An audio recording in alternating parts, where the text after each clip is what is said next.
My name is Emily Carter. I was 19, shivering in the Ohio frost, when my own mother spat the words, "You've brought shame to this family." And 15 years later, I stood tall in a cafe, watched my daughter shake hands with the grandparents who once slammed the door in my face. Then I looked them dead in the eye and said, "You didn't just lose 15 years with her, you lost every right to be called her family." I stood up, took Lily's hand, and walked out, just like they once told me to. Have you ever been betrayed by the people who were supposed to love you the most? Tell me where you're watching from in the comments. I want to know how far this story reaches. Because maybe, just maybe, someone out there needs to hear it. It happened in the kitchen. Not just any kitchen. Ours. Cold linoleum under my bare feet. My mother's best casserole dish still steaming on the counter. A birthday banner for my brother still half hung. But the lights, those harsh fluorescent lights, made everything feel like an interrogation room. I was 19. My name is Emily Carter. And that night I was about to be erased from my own family. "I'm pregnant," I whispered. My hands trembled, gripping the edge of the counter like it might save me from the fall. The silence that followed was suffocating. My mom, Diane Carter, blinked once. Her lips parted, then thinned into a line sharper than any knife in that drawer. My dad, Jim, slammed his fist against the table so hard the salt shaker jumped. And my little brother, Nathan, he just sat there, mouth slightly open, a spoon frozen halfway to his mouth. I thought maybe they'd ask who the father was, or how far along, or if I was okay. They didn't. Instead, my mother said, "You've brought shame to this family." Like I was a dirty rug they couldn't scrub clean. I'd rehearsed 1,000 versions of how this moment might go. None of them sounded like that. I swallowed hard. "His name's Brandon," I started. I don't care," Dad cut in, voice louder than it needed to be. "You lied to us." "I didn't lie," I said quickly. "I just didn't know how to tell you." "Oh, that's rich," Mom said with a bitter laugh. "You didn't know how to tell us you've been sneaking around like some." She stopped herself, but the word hung in the air. Trash, that's what she meant. Nathan looked between us like a tennis match was unfolding. His fork scraped his plate. He was 14. A kid who still asked me for help with algebra, still left his Legos in the hallway. My baby brother. "You need to leave," my dad said suddenly. I blinked. "What?" "You heard him," Mom said, not even looking at me. "Pack your things." I stared at them, the people who raised me, who taught me to ride a bike, who came to every school play. My knees nearly buckled. "Dad, Mom, please, I have nowhere else." "You made your choices," Dad said coldly. "You'll live with them." For a second I expected Nathan to say something, but he just dropped his gaze to his plate. I ran upstairs. Threw whatever I could into a duffel, sweatpants, a toothbrush, my ultrasound picture folded inside my wallet. My hands shook so hard I dropped it twice. The air was thick with silence, like the house itself had turned its back on me. When I came down, Mom was wiping the counters like it was any other Thursday. Dad stood by the front door with his arms crossed. I paused. Looked at them one last time. Not even a flicker of doubt on their faces. As I stepped outside, the cold hit me like a slap. My breath fogged the air. I didn't cry until I reached the end of the driveway, because once I crossed that mailbox, I wasn't just pregnant, I was homeless. Brandon was waiting in his car at the curb. His jaw was tight, eyes red like he hadn't slept. He reached over and opened the door for me, saying nothing. I slid in, my duffel on my lap, heart shattered in pieces I couldn't even count. I looked back once. The porch light was still on, but the people behind it, gone. Brandon didn't say much during the drive. His knuckles were white on the steering wheel, his jaw clenched so tight it looked like it might crack. I sat beside him, silent. My duffel bag at my feet. One hand resting over my belly, even though there wasn't much to show. Just enough to feel different in my skin. Different in everything. The roads were slick with ice, snow melting in little rivers under the street lamps. It was late, past 10, and I had nowhere else to go. Brandon lived in a cramped apartment above a shuttered barber shop. The stairs creaked under us as we climbed. The building smelled like hair products and fried food from the diner next door. But when he unlocked the door and let me in, I couldn't stop the sob that broke out of me. It was small, so small, but it was warm. Safe. Home, if only for tonight. "I made up the couch," he said, voice rough like gravel. "It's not much, but it's yours." I looked around. A futon pushed against the wall, blanket already folded on top. A chipped coffee table. A tiny Christmas tree in the corner, no presents underneath it, just a string of lights blinking slowly like it was trying to stay cheerful. I hadn't even realized Christmas was next week. You didn't have to do all this, I whispered. He turned to face me. His brown eyes, usually so steady, looked like storm clouds. I wanted to, he said. I should have asked you to move in months ago, maybe if I had. Don't, I shook my head. This isn't your fault. He didn't answer. Just stepped forward and wrapped his arms around me, pulling me into his chest like he was trying to hold all the broken pieces together with his own body. I let go, all of it. The weight of the day, the rejection, the fear. It all spilled out in hot tears against his t-shirt. I don't know how to do this, I cried. Me neither, he said, holding me tighter. But we're gonna learn together. The next morning I woke to the smell of eggs and toast. Brandon stood at the stove in pajama pants and a wrinkled t-shirt, humming under his breath. The kitchen was barely big enough for two people to stand in, but he was moving like it was the Ritz. Good morning, he said when he saw me. Hope you're okay with runny eggs. I tried. I smiled. You made breakfast, he shrugged. You need to eat, and I didn't know if you'd want coffee, so I made tea just in case. I sank into one of the two mismatched kitchen chairs. Something about the whole thing, his effort, his care, undid me all over again. I couldn't remember the last time someone did something just for me, not out of obligation, not out of guilt. He placed a plate in front of me and sat across the table. We'll figure it out, he said again, like a promise he intended to keep. After breakfast, he pulled out his phone and made a call. Hi, Grandma, it's me, Brandon. Listen, do you still have that spare room? I know it's short notice, but we need somewhere more permanent, not just for me, for Emily too. He glanced at me, giving a half smile.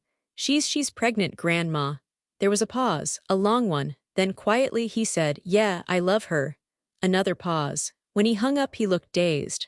What'd she say? She said I'm a fool for waiting so long to ask, he laughed, and that the room's already ours if we want it. We packed up what little Brandon had that night. Just 2 boxes of books, his clothes, and a PS4 that had seen better days. The rest he left behind. I asked him if he was sure. She's always been the only family I could count on, he said, and she's about to become yours too. The next day, we drove to Doris's bungalow just outside Dayton. Snow dusted the roof. A wind chime clinked gently on the porch. Inside, it smelled like apples and cinnamon and safety. Doris stood in the doorway in a pink bathrobe and slippers, silver curls pinned neatly behind her ears.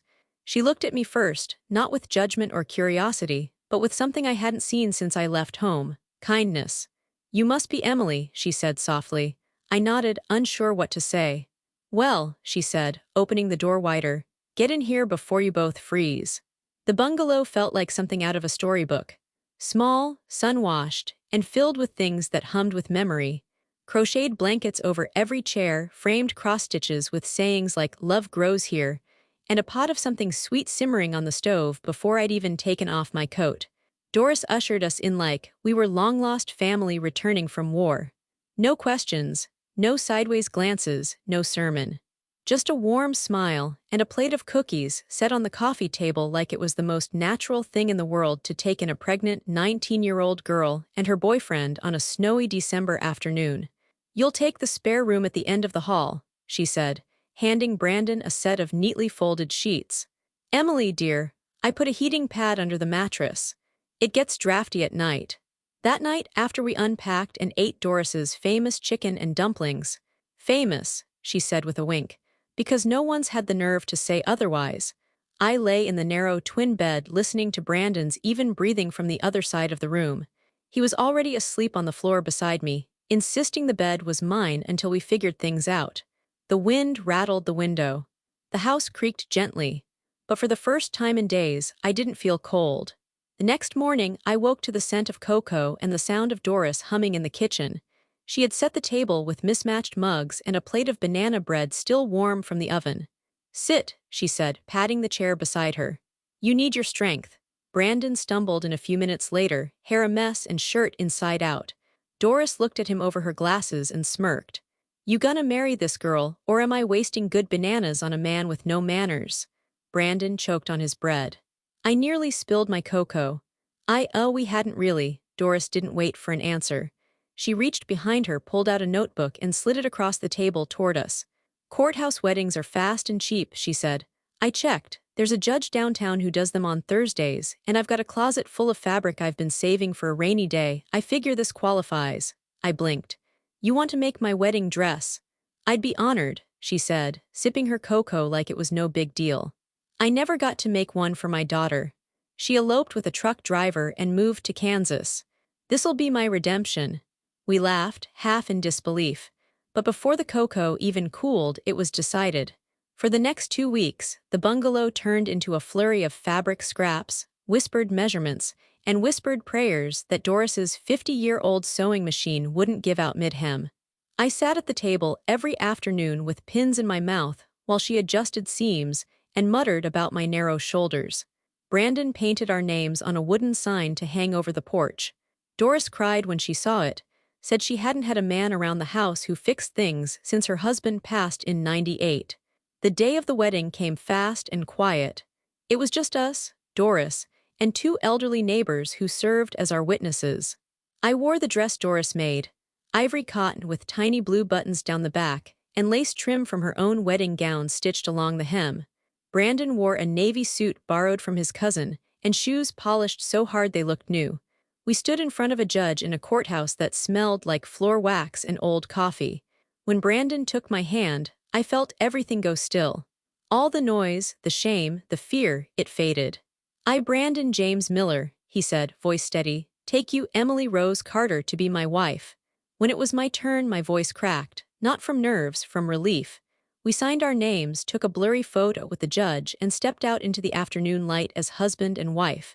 Back at Doris's, the backyard had been strung with fairy lights, their soft glow making the snow look like something magical.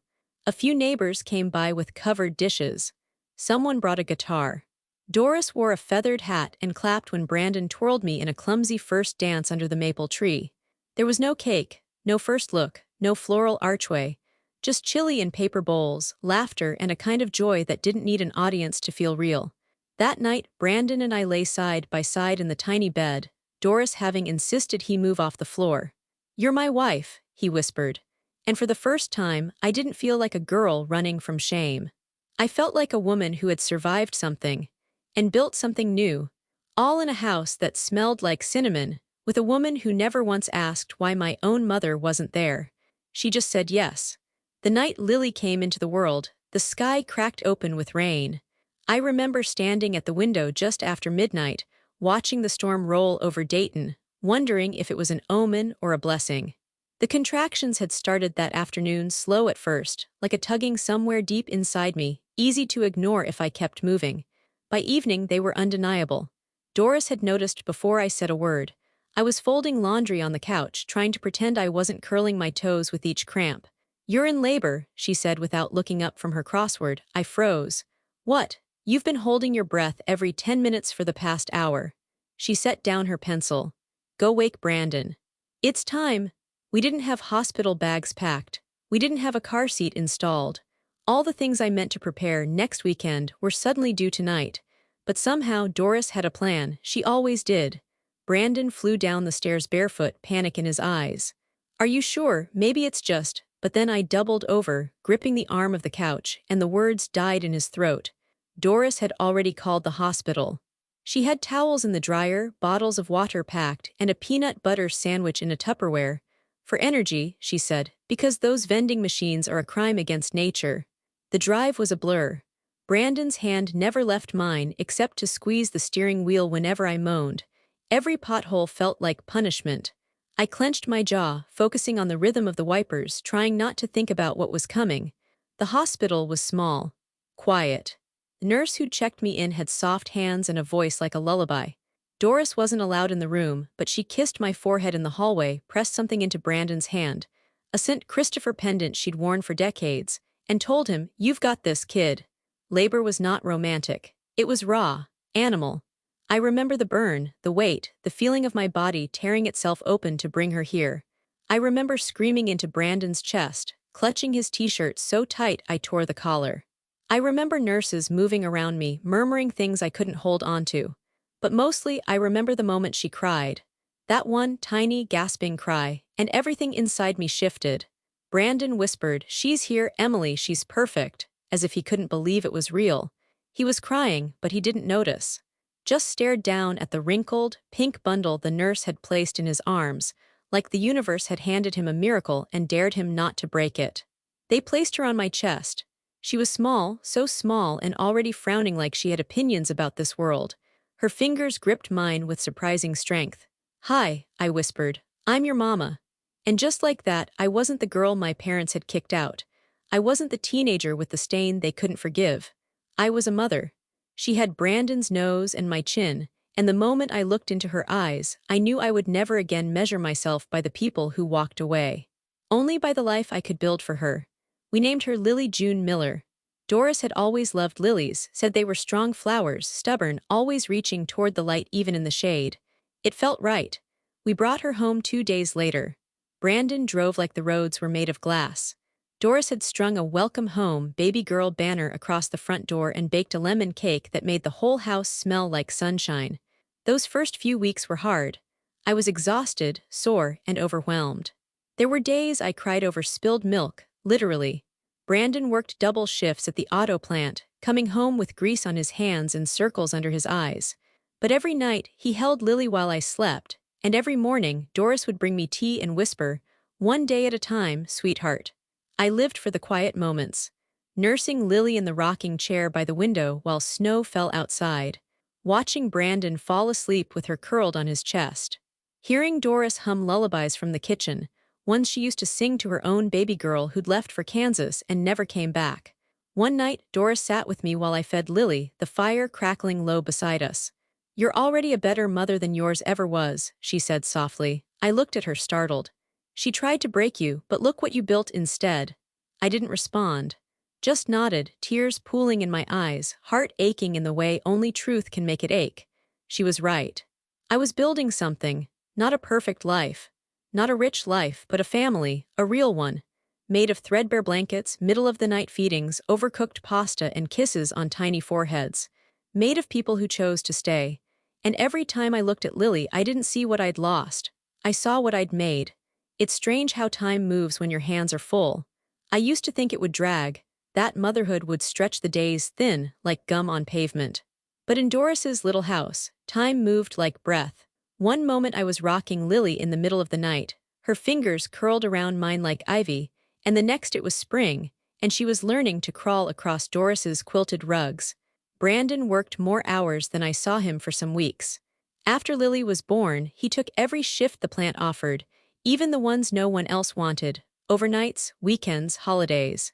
When I told him I missed him, he kissed my forehead and said, "I'm building something for us." Doris watched Lily while I studied. She called it our secret deal.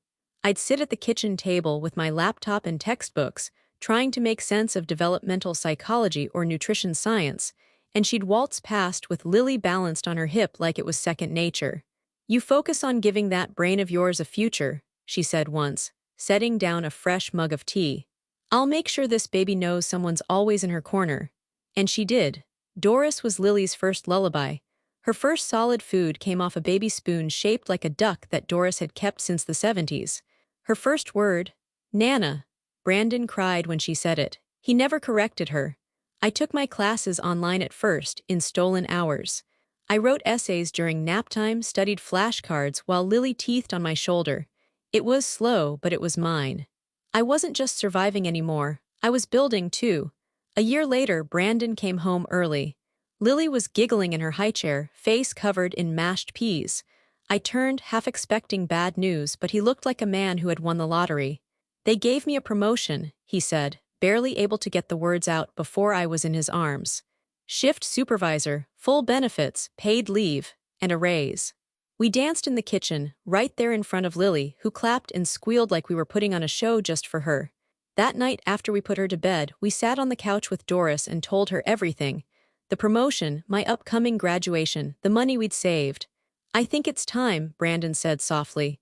"We're gonna look for a place, our own." Doris smiled, but her eyes shimmered. "I knew this day would come," she said, reaching for my hand. "I just didn't think it'd come so soon." We didn't move far, just across town, really.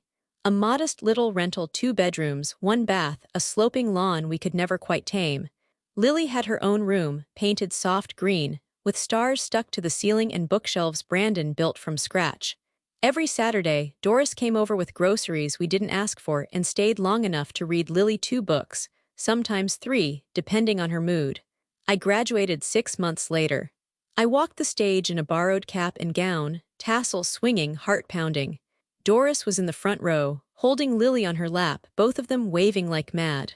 Brandon stood beside them with the widest smile I'd ever seen. I didn't even care that my own parents hadn't bothered to send a card. We took pictures in the parking lot, me in my gown, Brandon holding Lily high above his head, Doris pretending to dab like one of the kids. That night we ate cheap pizza and cheap cake, and it tasted like victory. After that came the yellow house. It wasn't much to anyone else. The paint was chipped in spots, the porch creaked, and the backyard was a patchy mess of grass and weeds. But to us, it was everything, our first real home, ours. We painted the front door sunshine yellow. Brandon installed a porch swing Doris found at a garage sale. I planted zinnias along the walkway, even though I had no idea if they'd survive. Lily learned to ride her tricycle on that sidewalk. She learned her ABCs on a chalkboard Brandon nailed to the wall. Every inch of that house felt like a breath we'd been holding finally let go. We filled it slowly. Second-hand furniture, mismatched plates, family photos. I printed the one of Doris holding Lily at her first birthday and framed it for the hallway. Above it, I hung the stitched sign Doris gave us the day we moved in. This house is built on love and leftovers. Some nights, Brandon and I would sit on the porch swing after Lily went to bed. We didn't talk much, just watched the neighborhood, listened to the quiet hum of the world we had made. One evening, he turned to me and said, "Do you ever think about them?" I didn't need him to clarify. "My parents?" I asked. He nodded. "Sometimes," I said, "but mostly I think about you, about Doris, about this." He leaned over, kissed my cheek. "This is what matters." I looked at the house, at the porch swing he'd sanded and painted, at the glow of Lily's nightlight through her window. I thought about the girl who stood in her parents' kitchen with a duffel bag and nowhere to go. And I didn't miss anything. Not a single thing.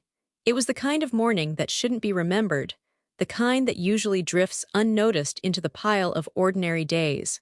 The sun was just coming up, soft and gold. I had coffee brewing, Lily humming in her room while brushing her hair, and Brandon still snoring lightly from our bedroom. The house felt peaceful, safe, normal. I packed Lily's lunch for school, tossing in one of Doris's lemon cookies from the last batch she brought over. She always made extra for Lily, just in case your mama forgets sweetness matters too. I looked at the clock. 7:47 a.m. Doris usually arrived by 7:30. She never liked to be late for her grandma duties, a term she coined with pride and absolutely no irony. But I wasn't worried. Sometimes she got stuck behind school buses or stopped to chat with a neighbor on her morning walk. Still, by 8:10, something in my chest tightened. I called her cell. No answer, not like her. I tried her landline, straight to voicemail. Brandon stirred when I walked back into our room with the phone still in my hand. One look at my face and he sat up. "She's never late," I said quietly. He didn't question me, just reached for his hoodie and keys. We left Lily with our next-door neighbor, Mrs. Fulton, promising we'd be right back. The drive to Doris's house was only 10 minutes, but it felt longer. Brandon kept one hand on the wheel, the other resting on my knee. Neither of us said anything. We didn't need to. The silence was heavy enough. Her car was in the driveway, parked neatly as always. The porch light was still on. The curtains were drawn, same as they were every morning before she opened them to let in the sun. The front door was unlocked. The house was still. I called her name the way you do when you're hoping for a scolding. "Doris, you overslept again." I tried to smile, make it sound light. Nothing. I moved toward her bedroom door. It was cracked open just slightly, like she'd been in a hurry or maybe just tired the night before. She was lying there, on her side, one hand resting against her cheek. Peaceful. Like she was dreaming about something soft and far away. Her Bible was open beside her on the bed. A pair of reading glasses resting gently on the page. And there was a smile on her face. Not wide, not dramatic, just content, I knew. Before I even touched her wrist, I knew she was gone. Brandon stood behind me, silent for a long time before placing his hand on my shoulder. We called the hospice nurse she'd insisted we have just in case, though she'd never told us what the case was. We called the funeral home she'd picked in advance. She had left a note, of course she had, with instructions in tidy handwriting on rose-colored stationery. Nothing too fussy, make sure there's coffee, and play the Glenn Miller record, not the one from the church. I stood in her kitchen that afternoon, staring at the kettle she used to warm her tea, and felt like the floor had disappeared. I thought I'd be prepared. She had hinted at things for months now, giving away little trinkets, telling Lily stories like she wanted her to remember them forever. But she never said the words out loud. She never made it heavy. Even in dying, she protected us. The funeral was small, just the way she wanted. Some neighbors, a few cousins I'd never met, and the three of us, me, Brandon, and Lily, all holding hands. I wore the same navy dress I'd worn to my graduation. Brandon stood in the back, nodding silently as the minister read the note she left behind. Don't cry too long, I've had a good run, and I expect to be haunting you lovingly, especially on days when you forget to use salt. But it was Lily who saw them first. Mom, she whispered, tugging at my hand. That's them, I turned. At the very back of the chapel, standing near the door, were my parents. Older, grayer, thinner around the eyes. They weren't crying. They weren't smiling. They just stood there, holding each other's hands like strangers at a wedding. And they didn't come forward. Not to offer condolences. Not to speak to me. They just stood watching. I felt something in me twist. Old wounds, half-healed, aching fresh again. But I turned away before they could make it worse. I wrapped my arm around Lily's shoulders and whispered, "Let's go home." Because home wasn't behind me.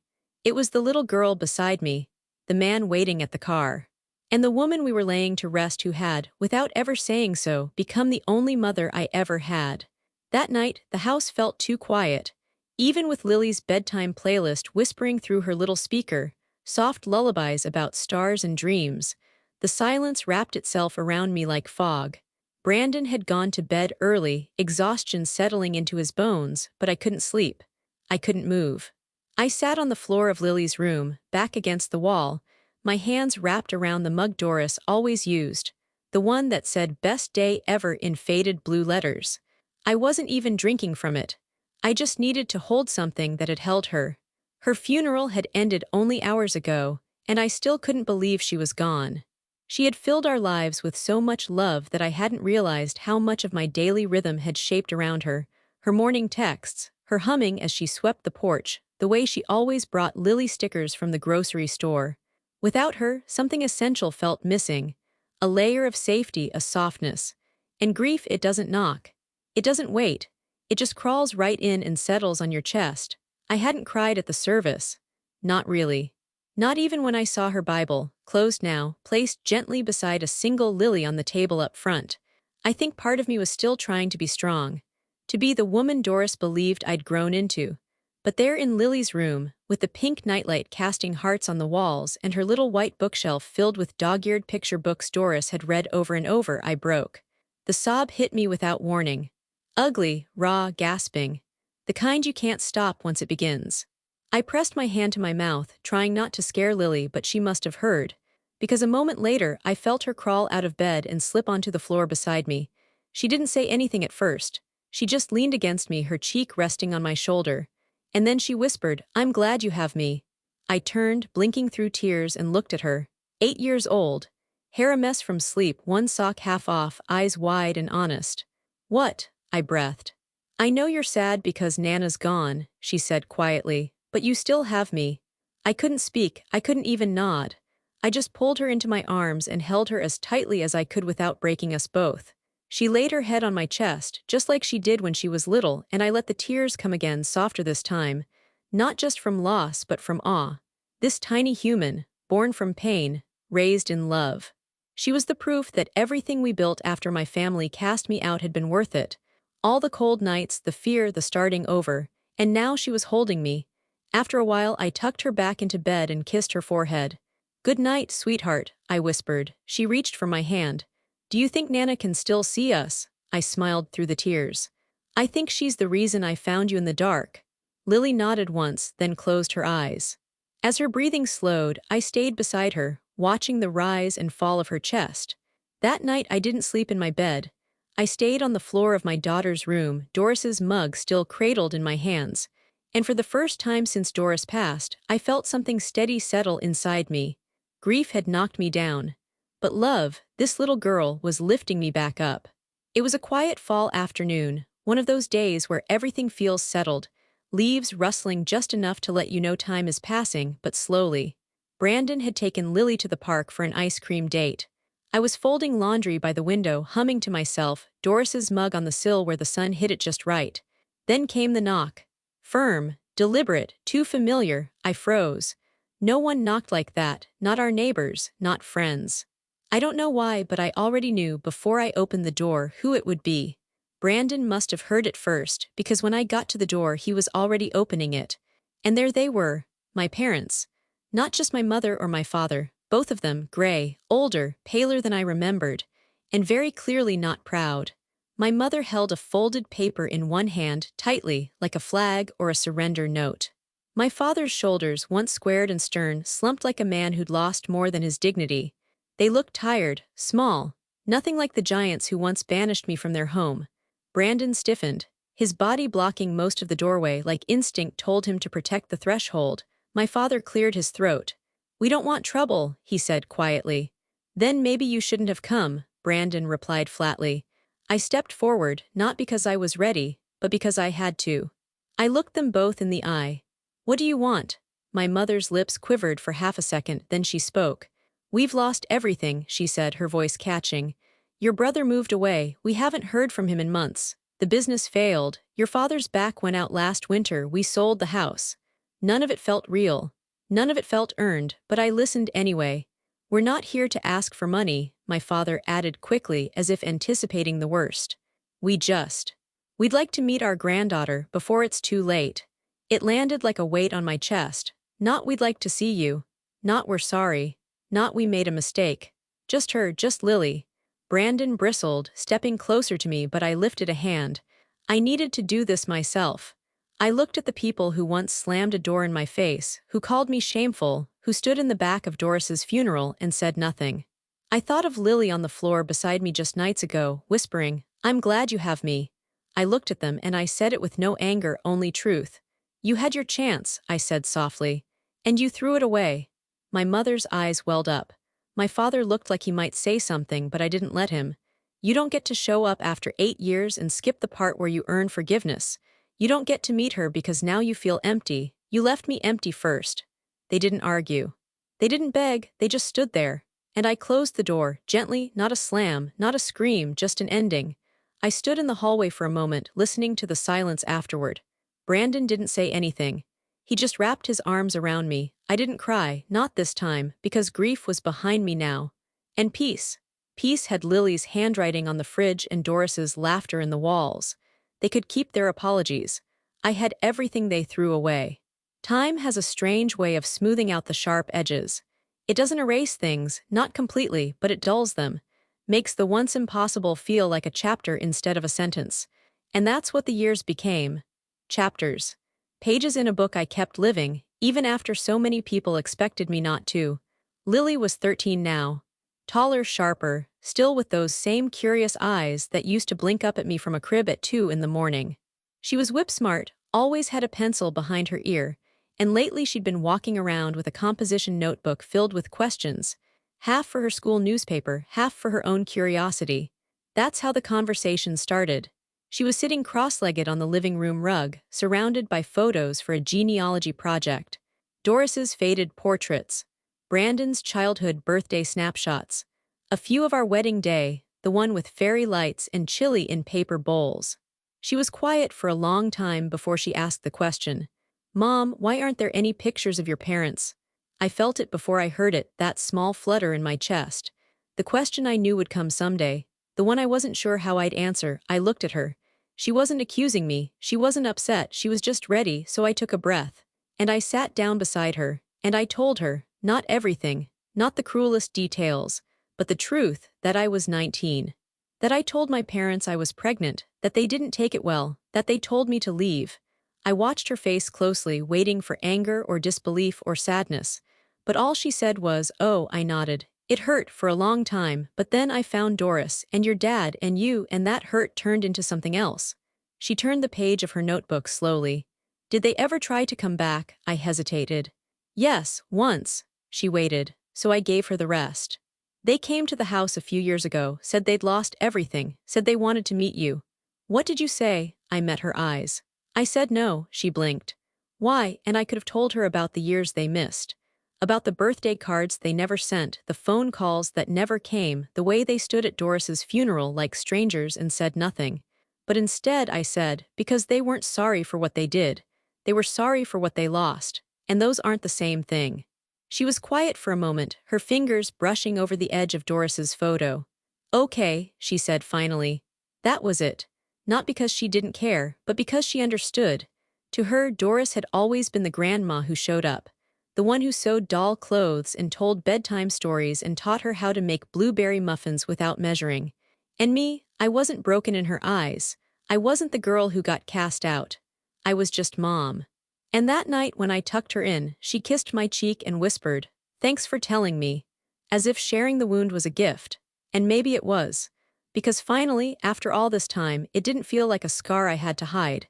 It felt like a story I got to choose how to tell. 15. Lily turned 15 on a chilly November day, the kind where you have to wear gloves to light the birthday candles because the wind keeps threatening to blow them out before you can make a wish.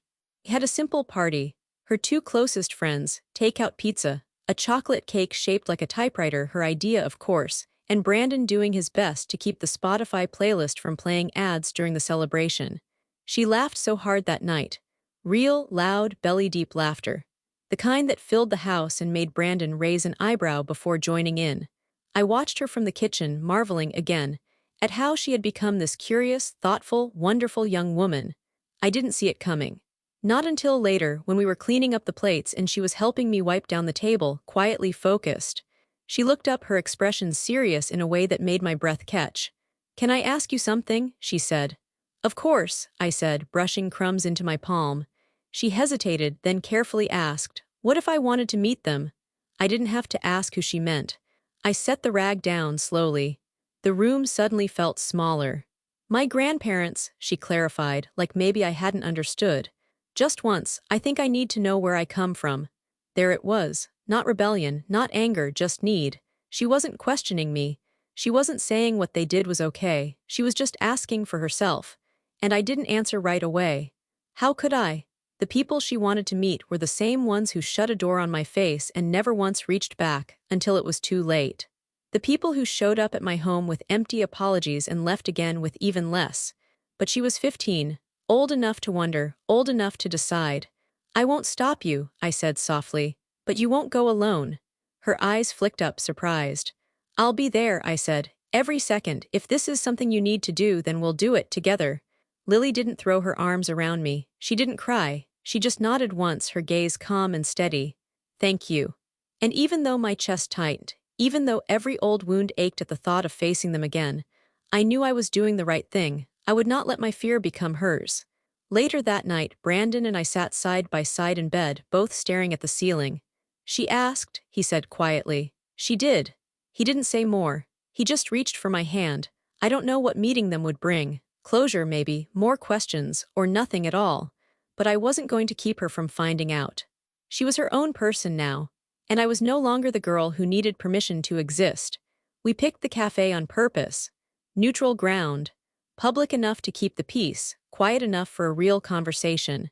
Lily chose it, said the bookshelves and hanging plants made it feel less like a trap, which was her way of teasing the tension out of the moment. I hadn't seen my parents in 5 years. Not since they showed up on our doorstep and I turned them away with a calm they didn't deserve. Now here I was again, older, steadier, with Lily by my side this time. I watched her as we walked through the cafe door. She looked older that morning. Not in a way you could name, but in the way a girl stands when she knows she's about to hear hard truths and meet the people behind them. They were already there, sitting at a table near the window. My mother wore a beige sweater I vaguely recognized. My father's hair was nearly all gray. They both stood as we approached, unsure whether to smile or stay solemn. Lily reached for my hand under the table, just once, a squeeze. "Hi," she said quietly. "Lily," my mother breathed like she'd been holding that name in her mouth for years. "We're grateful you came," my father added. "Both of you." I said nothing. Not yet. I wanted to watch, and I did. I watched Lily extend her hand first, always polite, and saw the way my parents trembled slightly when they touched her fingers. I watched the flicker in my mother's eyes, somewhere between regret and awe. My father wiped at his glasses more than once. They talked for a while. Mostly Lily asked the questions. Where did you grow up? What did you do for work? What books did you like? She kept it simple, curious but careful, and they answered carefully too. They didn't speak about me, not at first. As if afraid the moment they said my name, I'd stand up and leave. I let them speak. I watched them tiptoe. Then Lily turned to me and said, "Do you want to say anything?" I looked at my parents. I didn't feel rage. I didn't even feel pain, really. What I felt was clarity. "You don't know her," I said to them. "You don't know what she's like when she's nervous, or how she hums when she does her homework, or how she insists on a notebook with graph paper even when she's writing poems." My mother blinked quickly. My father's shoulders fell. "You weren't there for the fevers. The first day of school, the birthday parties, you don't know her laugh, you don't even know her middle name." I leaned in, my voice quiet but sharp. "You didn't just miss 15 years, you gave them away, you chose your pride over your daughter, and now you think you can step back and like it's a wound you can bandage." My mother started to speak, but I didn't let her. "You didn't just lose time," I said. "You lost every right to be called her family." And then I stood. Lily followed, slipping her hand back into mine. They didn't follow us. They didn't argue. They sat still, like people who had finally heard the full weight of silence. We walked out into the gray afternoon. Lily was quiet for a long time. Then, without looking at me, she said, "I don't think I needed that for me. I think I needed that for you." I smiled. It wasn't a happy smile. It was a free one. That night, Lily didn't go to her room right away. She stood in the hallway, staring at the shelf where we kept our family photos. Birthdays, graduations, little slices of the life we'd built one choice at a time. Then she turned to me with a look that didn't belong to a 15-year-old. "Now I know everything," she said quietly, "and I choose you." I didn't answer. I couldn't. My throat clenched around the words, and all I could do was pull her close and let her head rest against my shoulder like she used to when she was little. The part of me that had once been 19, cast out and afraid, felt finally seen. Not by them, by her. After she went to bed, I stayed up. I opened the hallway closet and pulled out the old cedar box Doris had given us when we moved into the yellow house. The lid still creaked the same. Inside were pieces of her, her scarf, her handwritten recipes, the pin she always wore to church. Beneath them all, wrapped in tissue paper, was the photo I'd never hung. It was Doris holding Lily on her first birthday, eyes crinkled with laughter, a paper crown on her head that Lily had made in preschool. I'd always meant to frame it. I just hadn't been ready. Until now. The next morning, Lily helped me hang it in the hallway, right above the shelf of photos, right where people would see it the moment they entered our home. She brought out her markers and some stiff white cardstock. I thought she was doodling until she held it up for my approval. In bold, steady handwriting, it read, "The woman who said yes when others said no." I didn't change a word. We taped it below the photo. And just like that, Doris wasn't gone. She was exactly where she had always been, in the center of the family she chose, in the home she helped build, and in the hearts of the people who still carried her with them in everything they did. Years passed, as they do, one slow miracle at a time. Lily grew into a woman before I could catch my breath. She graduated with honors, chose journalism, naturally, and left for college with 2 suitcases and a heart full of questions she'd learned how to ask carefully. She called often. Not because she had to, but because she wanted to. That mattered more to me than I ever told her. One crisp October afternoon, I visited her dorm with a box of home-baked muffins and an old sweater of Brandon's she claimed years ago. Her roommate greeted me with a shy smile, offered me a mug of herbal tea, and gestured toward the couch where Lily was sitting, deep in conversation.